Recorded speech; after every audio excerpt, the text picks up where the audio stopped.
नाम है मनीषा और मैं आज लेकर आई हूँ आपके लिए सीबीएसई क्लास 9 मोशन चैप्टर का थर्ड पार्ट।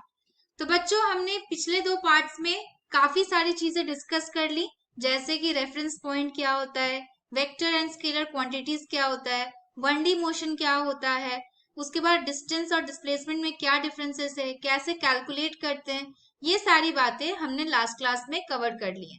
जिनको भी ये बातें समझ में नहीं आ रही है वो जाके मेरा मोशन पार्ट 1 एंड पार्ट 2 देख सकते हैं। तो चलिए बिना किसी देरी के इसको स्टार्ट करते हैं। आज पढ़ने वाले हैं बच्चों हम टाइप्स ऑफ मोशन। ओके, हम पढ़ने वाले हैं टाइप्स ऑफ मोशन।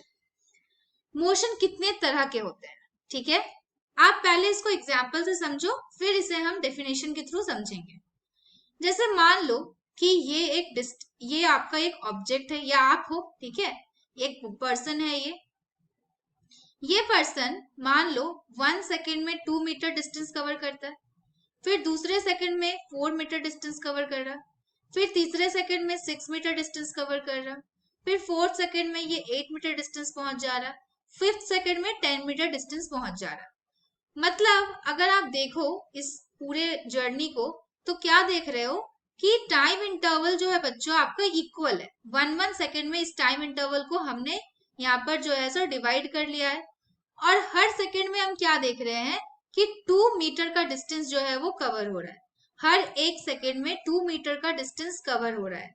तो बच्चों, जब ऐसा मोशन होता है जहां पे इक्वल टाइम इंटरवल्स में, ओके, इक्वल टाइम इंटरवल में आपका इक्वल डिस्टेंस कवर हो रहा है, ओके, आपका इक्वल टाइम इंटरवल में इक्वल डिस्टेंस कवर हो रहा है अगर, तो इस तरह की मोशन को हम यूनिफॉर्म मोशन कहते हैं। ओके, यूनिफॉर्म मोशन कहते हैं।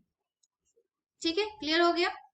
नेक्स्ट, अगर आप देखो यही बंदा है, ठीक है, आपने टाइम वही लिया 1 second, 2 second, 3 second, 4 second and 5 second, but पहले सेकेंड में ये 2 मीटर डिस्टेंस कवर किया, दूसरे सेकेंड में 5 मीटर किया, तीसरे सेकेंड में अगेन 6 मीटर किया, चौथे सेकेंड में ट्रैफिक नहीं था तो 8 मीटर कर लिया, और फिफ्थ सेकेंड में आपका फिर जो है सो 9 मीटर डिस्टेंस कवर हुआ।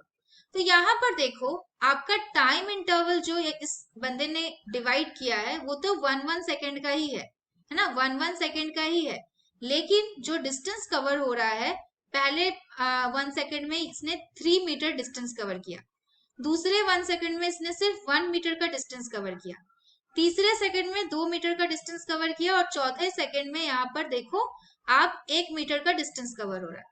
यानी कि टाइम इंटरवल बच्चों आपका इक्वल है, इक्वल टाइम इंटरवल है यहाँ पर, ठीक है, लेकिन जो आपका डिस्टेंस कवर हो रहा है वो अनइक्वल है ना, अनइक्वल डिस्टेंस यहाँ पे कवर हो रहा है।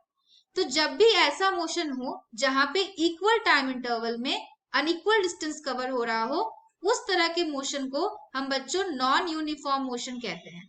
Okay, non uniform motion. Uniform का मतलब क्या होता है, एक जैसा, ठीक है, एक जैसा मतलब सेम टाइम इंटरवल में सेम डिस्टेंस कवर हो रहा है। ओके, और इक्वल टाइम इंटरवल्स में अगर अनइक्वल डिस्टेंस कवर हो रहा है, ठीक है, अनइक्वल डिस्टेंस अगर कवर हो रहा है, so this type of motion is said to be non uniform motion, एक जैसा मोशन नहीं हो रहा। तो अब डेफिनेशन पे आते हैं बच्चों। डेफिनेशन क्या बोलती है हमारी, डेफिनेशन बोल रही है in uniform motion a body covers equal distance, okay, equal distance, जैसे मान लो हर 2 मीटर का डिस्टेंस कवर हो रहा है इन इक्वल टाइम इंटरवल, मान लो 1 सेकेंड में, हर सेकेंड में आपका 2 मीटर का डिस्टेंस कवर हो रहा है, ठीक है। इसके बाद देख लो नॉन यूनिफॉर्म मोशन में क्या हो रहा, a body covers unequal distance, है ना, कितना भी डिस्टेंस कवर कर सकता है, 1 मीटर, 2 मीटर, 3 मीटर, मतलब डिस्टेंस इक्वल नहीं है, बट टाइम इंटरवल बच्चों आपका इक्वल है। These type of motions are said to be non-uniform motion, ठीक है। अब ग्राफ की बात करते हैं। जो वैल्यूज हमने यहाँ पर लिखी है उन्हें हम जो है सो ग्राफ में प्लॉट करते हैं। हम डिस्टेंस वर्सेस टाइम का ग्राफ निकालेंगे, बिकॉज डिस्टेंस के साथ हम देख रहे हैं कि आपका कितना टाइम में कितना डिस्टेंस कवर हो रहा। ओके, सो हम यहाँ पर जो ग्राफ प्लॉट करने वाले बच्चों वो आपका किसके किसके बीच में कवर करेंगे, प्लॉट करेंगे, डिस्टेंस एंड टाइम के बीच में। This is your distance versus time का ग्राफ है, ठीक है। तो हमने इसे जो है सो डिवाइड कर लिया 1 second, 2 second, 3 second, 4 second and 5 second. उसके बाद यहाँ पे हमने डिवाइड किया 2 मीटर, 4 मीटर, 6 मीटर, 8 मीटर। ठीक है, अब हम इसको प्लॉट करना शुरू करते हैं बच्चों। देखो 1 सेकेंड में 2 मीटर का डिस्टेंस कवर हो रहा था, फिर दूसरे सेकेंड में आपका 4 मीटर का डिस्टेंस कवर हो रहा था, तीसरे सेकेंड में बच्चों आपका 6 मीटर का डिस्टेंस कवर हो रहा था एंड चौथे सेकेंड में आपका देख लो 8 मीटर का डिस्टेंस कवर हो रहा था। अगर आप सारे पॉइंट्स को बच्चों मिला दो तो देखो आपको कैसी लाइन मिल रही है। अगर आप सारे पॉइंट्स को मिला दो तो देखो आपको कैसी लाइन मिल रही है, आपको एक स्ट्रेट लाइन मिल रही है। ठीक है, एक स्ट्रेट लाइन कर्व मिल रहा है, एक स्ट्रेट लाइन मिल रही है। यानी कि बच्चों आपका यूनिफॉर्म मोशन का ग्राफ जो होता है, यूनिफॉर्म मोशन का ग्राफ जो होता है बच्चों, वो एक स्ट्रेट लाइन होता है जब हम डिस्टेंस और टाइम के बीच में ग्राफ प्लॉट करेंगे। मतलब एक जैसा मोशन हो रहा है, पूरा का पूरा मोशन एक जैसा हो रहा है। कोई भी आपको यहाँ पे जो है सो कोई भी कर्व्ड लाइन नहीं दिखेगी, स्ट्रेट लाइन होता है। तो इस तरह से यूनिफॉर्म मोशन का ग्राफ होता है। ओके, अगर आप नॉन यूनिफॉर्म मोशन का ग्राफ प्लॉट करना चाहो, अगेन डिस्टेंस और टाइम के बीच में, ठीक है, डिस्टेंस आपने वाई एक्सिस पे ले लिया और टाइम को आपने बच्चों एक्स एक्सिस पे ले लिया।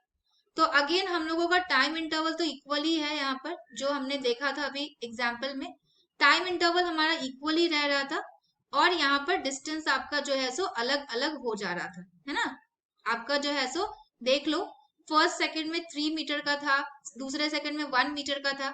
यानी कि आप अगर ग्राफ प्लॉट करने जाओगे वैल्यूज को रख के तो आपका कुछ ऐसा ग्राफ मिलेगा। ऐसा आपका सीधा लाइन नहीं मिलेगा, एक स्ट्रेट लाइन नहीं मिलेगा, एक कर्व मिलेगा बच्चों, है ना। तो कभी भी अगर आपको डिस्टेंस और टाइम के बीच में ऐसा कर्व्ड ग्राफ दिखे, तुरंत समझ जाना कि वो एक नॉन यूनिफॉर्म मोशन की बात कर रहा है।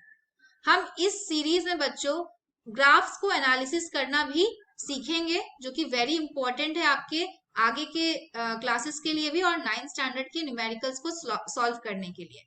Okay, so non uniform motion का ग्राफ बच्चों आपका एक कर्व आता है, स्ट्रेट लाइन नहीं आता, बिकॉज यहाँ पे इक्वल टाइम इंटरवल्स में अनइक्वल डिस्टेंस कवर होता है। तो आई होप सबको क्लियर हो गया है यूनिफॉर्म मोशन क्या होता है एंड नॉन यूनिफॉर्म मोशन क्या होता है और उसका कर्व कैसा बनता है। यूनिफॉर्म मोशन का कर्व एक स्ट्रेट लाइन होता है, नॉन यूनिफॉर्म मोशन का कर्व बच्चों आपका एक कर्व लाइन होता है जब भी हम वाई एक्सिस में डिस्टेंस को लेते हैं और एक्स एक्सिस में टाइम को लेते हैं। क्लियर है सबको? ओके, सी यहाँ पे मैंने पिक्टोरियली भी उसको यहाँ पे डिफाइन किया है। ये बच्चों आपका यूनिफॉर्म मोशन का ग्राफ है ना। और बच्चों ये आपका नॉन यूनिफॉर्म मोशन का ग्राफ है, जहां पे मोशन आपकी यूनिफॉर्म नहीं है। ओके, सो ग्राफ देख के भी आप पता लगा सकते हो कि कौन सी मोशन क्या है। नेक्स्ट बच्चों आपका another important factor of 1D motion, that is speed. Speed क्या होती है? जैसे अगर कोई बच्चा कोई भी आपका जो है सो गाड़ी चला के जा रहा होता है, कोई भी इंसान गाड़ी चला रहा होता है, तो हम क्या बोल रहे हैं कि काफी स्पीड में जा रहा है वो बंदा। तो एक्चुअली हम किस टर्म से बात करें? स्पीड मतलब क्या क्या बोलना चाह रहे हैं कि क्या है स्पीड? ओके, तो बच्चों जैसे मान लो कि आपकी कोई स्कूटी है, अगर आप स्कूटी चलाते हो तो ठीक है, ऐसे चलाना तो नहीं चाहिए, बट अगर आप चलाते हो, आपकी ये स्कूटी है, ठीक है, तो ये स्कूटी जो है बच्चों मान लेते हैं कि 1 सेकेंड में, ठीक है, 1 सेकेंड में ये स्कूटी आपकी 10 मीटर डिस्टेंस ट्रैवल कर जाती है। ओके, 1 सेकेंड में 10 मीटर का डिस्टेंस ये ट्रैवल कर रहा है स्कूटी।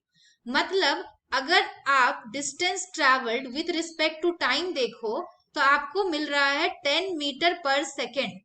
यानी कि बच्चों ये स्कूटी का स्पीड हो गया 10 मीटर पर सेकेंड। मतलब स्पीड क्या हो गया बच्चों? अगर मैं आपसे पूछूं व्हाट इज स्पीड, तो आप बोलोगे rate of distance travelled by object in unit time. Okay, unit time मतलब 1 सेकेंड ले लो या 1 आवर ले लो या 1 मिनट ले लो और फिर एनालिसिस करो कि वो जो आपका ऑब्जेक्ट है वो कितना डिस्टेंस ट्रैवल कर रहा है। जितना डिस्टेंस पर यूनिट टाइम आपको मिलता है वो आपकी स्पीड होती है। तो बच्चों जहां भी रेट आ जाता है, आपको ये बात समझना जरूरी है कि जहां भी रेट वर्ड आ जाता है आपको ध्यान देना है कि वहां पे आप टाइम के रिस्पेक्ट में बातें कर रहे हो। तो टाइम के रिस्पेक्ट में कितना डिस्टेंस ट्रैवल करता है कोई ऑब्जेक्ट, वो जो आपका आता है वैल्यू, वो उस ऑब्जेक्ट की स्पीड होती है। ठीक है, क्लियर है सबको? नेक्स्ट अगर हम देखें, स्पीड क्या हो गया बच्चों, कितना डिस्टेंस ट्रैवल किया हमने यूनिट टाइम में। ठीक है, तो अगर आप देखो डिस्टेंस की एसआई यूनिट जो है वो मीटर होती है, टाइम की एसआई यूनिट सेकेंड होती है। यानी कि एसआई यूनिट ऑफ स्पीड जो है बच्चों, वो क्या हो गया आपका, मीटर पर सेकेंड। यानी कि रेट ऑफ डिस्टेंस कवर्ड पर यूनिट टाइम, पर यूनिट टाइम में कितना डिस्टेंस बॉडी कवर कर रहा है, ये स्पीड हो गई। तो जैसे मान लो कोई ऑब्जेक्ट है वो 10 किलोमीटर 1 घंटे में कवर कर रहा है, दूसरा ऑब्जेक्ट बी है वो 10 किलोमीटर मान लो 2 घंटे में कवर कर रहा है। अगर मैं पूछूं किसकी स्पीड ज्यादा है, ठीक है, स्पीड ऑफ ए ज्यादा है या स्पीड ऑफ बी ज्यादा है, तो स्पीड को एनालिसिस करने के लिए बच्चों आपके पास यूनिट टाइम होना चाहिए। तो यहाँ तो यूनिट टाइम है, यानी कि ये स्पीड हो गया आपका 10 किलोमीटर पर आवर। बट यहाँ पे बच्चों आपका टाइम 2 आवर्स है, दैट मीन्स आपको इसको यूनिट टाइम में चेंज करना पड़ेगा। So what you have to do, 10 kilometre divided by 2 hours, तो आप इसको कैंसिल करोगे तो ये आ जाएगा 5 किलोमीटर पर आवर, मतलब 1 घंटे में 5 ही किलोमीटर ये ऑब्जेक्ट कवर कर पा रहा है, और ये 10 किलोमीटर कवर कर पा रहा है 1 घंटे में। That means speed of A is obviously greater than speed of B. तो ये थी बच्चों आपकी स्पीड।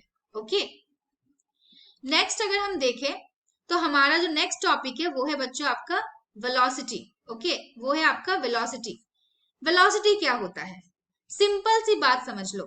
ठीक है, आपका जो स्पीड आया था अभी, कितना आया था ऑब्जेक्ट ए का, ऑब्जेक्ट ए का स्पीड आया था बच्चों आपका 10 किलोमीटर पर आवर। अगर इसी चीज में मैं ये लिख दूं कि ऑब्जेक्ट ए जो है वो 10 किलोमीटर पर आवर ट्रैवल कर रहा है इन ईस्ट डायरेक्शन, मतलब मैंने स्पीड की जो वैल्यू आई थी, स्पीड की जो वैल्यू आई थी उसमें मैंने डायरेक्शन को ऐड कर दिया। अब जो बच्चों आपका ये क्वांटिटी है ये स्पीड नहीं रह गई, ये बन गई है वेलोसिटी। ओके, ये बन गई है वेलोसिटी। तो जब भी आप स्पीड के न्यूमेरिकल वैल्यू में डायरेक्शन ऐड कर दोगे वो बन जाएगी आपकी बच्चों वेलोसिटी। बिकॉज वेलोसिटी एक वेक्टर क्वांटिटी है, मतलब उसके पास मैग्नीट्यूड तो है ही, साथ ही साथ उसके पास डायरेक्शन भी है।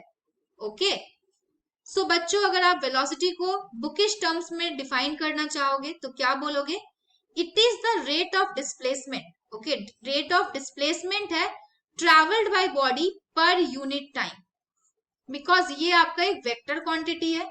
So you need to take a vector quantity while calculating its value. ठीक है, आपको एक वेक्टर क्वांटिटी लेने की जरूरत है। सो अगर आप बोलोगे वेलोसिटी क्या है, तो ये स्पीड है किसी ऑब्जेक्ट की, लेकिन साथ ही साथ उस ऑब्जेक्ट का हमें डायरेक्शन भी पता है कि वो किस डायरेक्शन में ट्रैवल कर रहा है। ओके, सो मैंने यहाँ पे लिख भी दिया है कि velocity is a vector quantity, मतलब इसके पास मैग्नीट्यूड भी है और इसके पास डायरेक्शन भी है। दैट मीन्स अगर आप वेलोसिटी का फॉर्मूला देखोगे, it will be displacement by time, मतलब कितना डिस्प्लेसमेंट बॉडी ट्रैवल कर रहा है, कितना डिस्प्लेस हो रहा है in unit time is your velocity. Again अगर एसआई यूनिट की बात करें बच्चों, तो एसआई यूनिट देखो डिस्प्लेसमेंट की कितनी होती है, मीटर, टाइम का सेकेंड, तो एसआई यूनिट ऑफ वेलोसिटी भी आपका क्या हो जाएगा, मीटर पर सेकेंड। ठीक है, मीटर पर सेकेंड, ये आपकी एसआई यूनिट हो जाएगी वेलोसिटी की। और इसका फॉर्मूला क्या हो जाएगा बच्चों, डिस्प्लेसमेंट बाय टाइम।